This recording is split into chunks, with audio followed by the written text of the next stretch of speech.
Welcome to the Mike Litton Experience Podcast. Mike has over 31 years experience in real estate, finance, and investing. He's passionate about being a father, a teacher, a realtor, an investor, and a leader. Everyone has a story, and our passion is to help them tell it. And now, introducing the host of the Mike Litton Experience, Mike Litton. So what can you expect from the Mike Litton Experience? You can expect stories that will inspire, motivate, advice that will sharpen your focus, and expert information on real estate, finance, and market conditions. Chris Aguilar, thank you so much for joining us for the Mike Litton Experience, man. I know how busy you are, and you have taken time out of your incredibly busy schedule to share with us about your new book, Just Maximize, and also to tell us your story, right? And, you know, as you know from us talking before we hit record, everybody has a story and our passion is to help them tell it. So with your permission, we're going to start with where you were born, and then we're just going to basically go all the way through. Your story is in your book, Just Maximize, and it is compelling. I couldn't put the book down. And I'm telling you, I told you this before we hit record, and I'm telling you this now. It's the best book I've read on real estate investing, period, bar none. Well, I am thoroughly impressed, and I'm super, super excited to be doing this with you. So thanks again.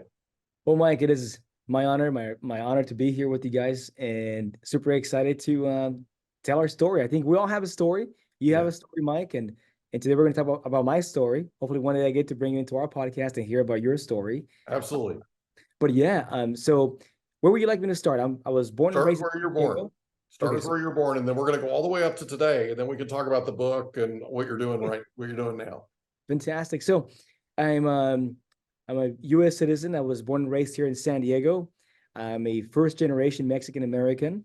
A lot of people confuse me with other nationalities.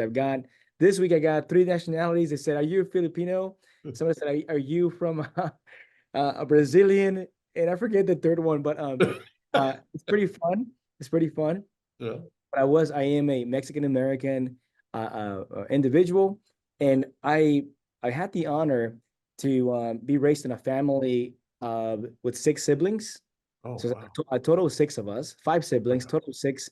Father and mother still live. They're amazing. Father's a pastor. Mhm. You know, mother is out there changing the world as well. So I have in my family,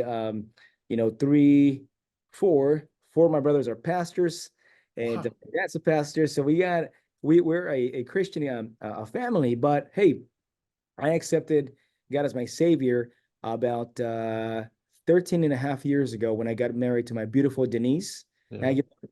And we both made a decision to take in God serious. But prior to that, I was kind of like the black sheep. Like I didn't, not that I was raised in a good family, so I believe I have good morals, good principles, but I just didn't have the desire to have a relationship with God. Yeah. And I experimented wealth very early in life, and we'll get into that a little later, Mike. But you know that wealth without purpose brings bad habits and things to your life. Wealth on purpose brings life and joy and appreciation and so many other things. So I was born in a place here in San Diego, California called Southeast San Diego.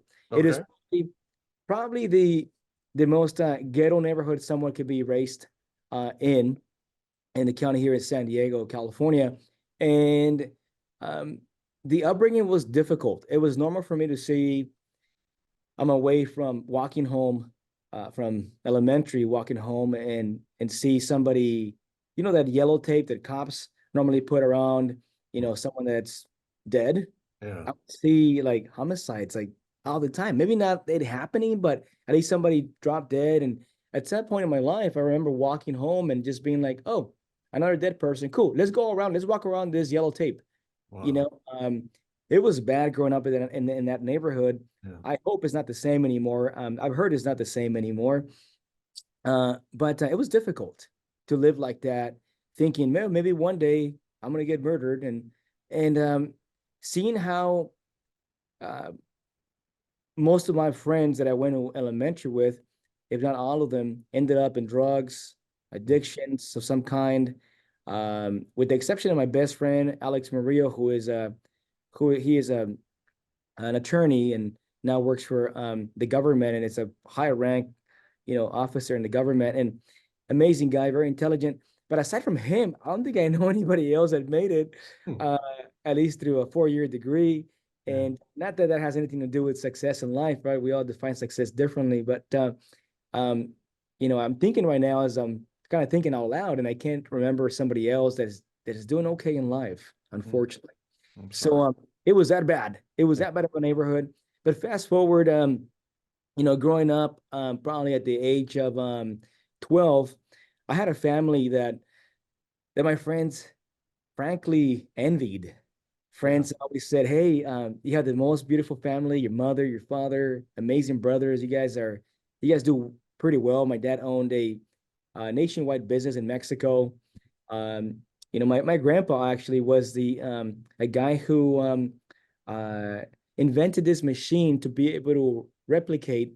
This is probably before the time of a lot of people that are going to listen to this, but there is such thing before audio downloads on YouTube and Amazon and that's or Apple. There was this thing. It was called 16 track, 16 8 track, and then there was the discs, and then there was the CDs, and then Yeah. and the cassettes before the CD. So Yeah. my grandpa invented the machine that would massively reproduce 16 tracks. Hmm. And so my father continued that legacy and built an amazing business throughout Mexico. And I have no idea why he, well, actually, I've asked him a couple of times. And, he was also the first, I'm from first generation immigrant to the US. Yeah. He brought us to the US, knew nothing about neighborhoods. My question to him was, why did you raise us in a neighborhood that was so bad, being able to buy a home outside of that neighborhood? And his answer was, well, son, I believe that that adversity builds people. And I believe that our nucleus was so strong that you guys were going to be influencers, not be influenced. He said, and I believe that no matter what school you went to, you're always going to excel. He goes, Interesting. I respectfully disagreed with my father. Now, me as a father, you know, but he believed in buying everything cash, and that was just the way he ran business in Mexico. And he came by a home cash here in the U.S. and that's just the way he ran his life, right? But I honor my dad. He's an amazing dude, amazing father, as you say, dude, amazing father. But at the age of 12, I had a great family that at least the people around me admired it, and I was really. Didn't you have get more friends of your more friends at the table for dinner than your mom had kids? Yes. Oh, you did read my book. Yes. Oh yeah. Oh, I couldn't put it down, Chris. Thank you. That means a lot, Mike. Well, yeah, so it was so awesome that it was normal for all of us, it was 6 of us, to bring friends over for dinner, Yeah. for lunch, or the weekends. And my dad would always take us out for restaurants and awesome restaurants. And we would travel a lot and vacation a lot. And, I had a good upbringing. Yeah. At the age of 13, life gave me a Took a big turn. surprise, a big turn. Yeah. The turn was that I saw something that I probably that no 13-year-old should ever see or witness. And I've always been now I know that it's called discernment. God gives people discernment. And I discerned something with one of my parents, and I won't say who it was, but that they were doing something wrong. They were, and I touched it in my book a little bit, and that something was off. So I called them out. And I was very direct from a very young age. And I said, hey, I think you're doing this and I think it's wrong. I said, what are you talking about? Don't be disrespecting me like this. So I I didn't go to school that day, and I came back home, and I followed them, and I observed some things that I should never had seen. I saw one of my parents being unfaithful. I guess now as an adult, it's like, okay, whatever, it happens to people. But at 13, when it's your parents and it's your dream family and the most admirable family and a Christian family, it's not something nice to see that you wouldn't expect. So I stopped coming home, and soon enough, my father, and my mother were upset with me for not coming home. They didn't know what I had witnessed. So then I confronted the individual, the one that was doing that, and I said, hey, I don't want to come back because I know what you're doing. I was right. I told you. I followed you that same day, and I saw this in this place, and I wish I would never had seen that. And so, they agreed to confess. So they confessed, and in that moment, at the end of the day, my parents got divorced at the age of 13 when I was 13 years old, and I got kicked out of my house for telling. And I You I couch surfed for a couple of years, right? yeah, you did read my whole Oh, book. I couldn't put it down, man. I mean, I would, you have one of the most compelling stories I've ever heard. Oh, And then your brother steps in. yes. What So what so what an amazing move. yeah, well, something that I didn't say in the book that I feel like I should mention it now is that I went from my friend's couch to my friend's couch to my friend's couch, but there was a point where I actually was living under a bridge in a Oh, real bad neighborhood for a couple yeah, of days, and you I didn't think I mention went, that. You said you were effectively homeless, but yeah. yeah, but I went probably 2 days or 3 days without eating, and I was raised like in a way where I always thought to work, but I couldn't find employment. I couldn't find a way how to produce money at that age, and I was Yeah. frankly in this mental crisis. I don't know what to do. And I called my older brother and I said, hey, this is where I'm at. It's what I'm doing. And frankly, I'm calling you because I'm really hungry. Mhm.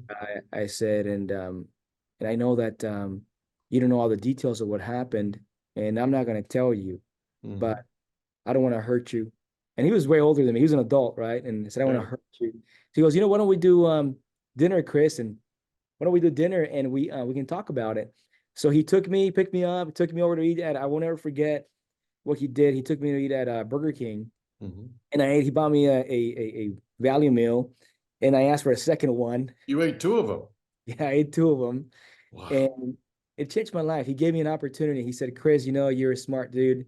I didn't finish my school, but I think you have the right head and your shoulders to go out and do it. So how about if and I know you love wrestling. I enjoyed wrestling as a sport, Olympic wrestling, Mhm. Greco-Roman wrestling. So he gave me the opportunity to live with him and my grandparents, and he paid for my school. He paid for me to be able to wrestle. Yeah, for your equipment, the whole thing. Yeah. Yeah. So, but it got tough there as well. But to move forward, uh, I would say probably at the age of I graduated from high school a year younger, a year before. Everybody was in 11th grade when I had already graduated as far as units Mhm. goes. And I applied for this job or for this internship for this company owned by General Dynamics. It's a shipbuilding company here called NASCO Mhm. in Southern California. I believe the only shipbuilding company in our country that massively produces ships, by the way. Anyway, so I got an internship there for a year, and they taught me how to read blueprints and that sort of thing, and I thought I did great there, but then something happened there that I might have not put in the book, Mike. I was they had at the time they had about 22,000 employees, and there was three shifts in the company. The company, I mean, the footprint of the company, I mean, geographically, I mean, I think they got to have like 500 acres or something. It's a pretty massive production line there. But out of those 25,000 employees, I was number like 1,745 or something, and I didn't like that. It just didn't. It didn't sit well with me to know that I was like number 1,000 something, Mhm. and I want to be number one in what I do. And I was very applied in anything I did from a very young age. And some of the old timers that were way older than me, I was probably 18 now at the time when I started working after the internship. Yeah. And some of the old timers had been working there for a long time, like 20, 30 years for the same company. They're like, dude, I'm like number 7,000 something. Like, you should be happy with that. You're just a youngster that just came in the company. You work very hard. Yeah. And they would grade you based on how much you produced, how Mhm. much of a producer you were, and how punctual. And there's a couple other marks, but those were the two top tiers of grading. And so I said, hey, would you guys allow me to work with the number one guy? I want to meet this guy. I would like to work next to him. I said, I want to beat him. Mhm. And after knocking on that door enough, they allowed me, they partnered me up with number one. Mm. So I wouldn't say his name to respect him, but I'll say his nickname. They called him El Burro. El Burro means like donkey in English. It means Yeah. someone who is just like a burro, is like a hard worker type of dude. Yeah. Puts his head down, all he did was work. But so working next to him, I learned that guy wouldn't take breaks. He wouldn't take his lunches. He worked through the lunches. He worked extra hours off the clock. And this guy is crazy. Mm-hmm. And he was probably twice as my age, and I couldn't keep up with him. Mm-hmm. So one day I got injured, and I dislocated my index finger in my left hand, and I had to get a whole bunch of stitches, and there was an investigation done, and they found out that he was under the influence of drugs. Mm. And he was doing drugs, and that's why he could work without eating. I guess it's a thing. And I never thought he was doing drugs, but so he got fired, and I got put on light duty. Yeah. And so I was taking care of cars. There were probably a couple miles of cars on second shift. And I remember feeling like a big loser. I was walking on those, just doing nothing, just walking around, taking care of cars that are just there parked, locked. And I just walking around. And one day I remember that I was just crying and not feeling well at all. And, I had these inspirations of being able to get married one day and having the cars, the home, the children, that had a beautiful state home, maybe owning a plane one day, and all those visions I had. And I knew I had it in me. I just didn't know how to get it out, and I felt stuck. I felt like I wasn't progressing. And there was one day that marked my life. There's a day that I was in tears walking, and I said, enough is enough. Would the real Slim Shady stand up? I said, the real Chris Aguilar stand up. I used to listen to a lot of Slim Shady back then, but that marked my life, because I said, I'm going to stop putting excuses. I'm going to stop pretending that the government or people owe me something. I don't know what that is. The people owe me something, and I'm going to go out and take grounds for myself. So I quit. I went to San Diego State University, and I got a degree, a 4-year degree in, I think, 2.5 years. I broke a record in the business department. I got it against the advice of respectfully against most counselors at San Diego State. Yeah. They said I was going to get kicked out because I was taking too many units. Right. One of the things I always say is never underestimate what you would do when your back is against the wall. Yeah. And that's where I was. I needed to succeed. I needed an out, and I was determined to go get it. And the feeling I had, if I could describe it, one of our pastors, Melissa Higginbottom, gave me a word one day, and I love the analogy she gave me of how I felt, and I felt like, I like Ferraris, it's kind of like my thing. And I kind of like the Ferrari, like the F7, and it can get from 0 to 100 in 2.9 seconds, I think 720 horsepower. It's a powerful machine. Yeah. And it's built by its creator to go, fast. I felt like I had it in me. I was built by God to go out and take massive territories and be able to live the life that I wanted to live and help others and have the nonprofits that we have now and be able to be generous and have the homes and the cars and all this stuff, family. But I felt like that Ferrari.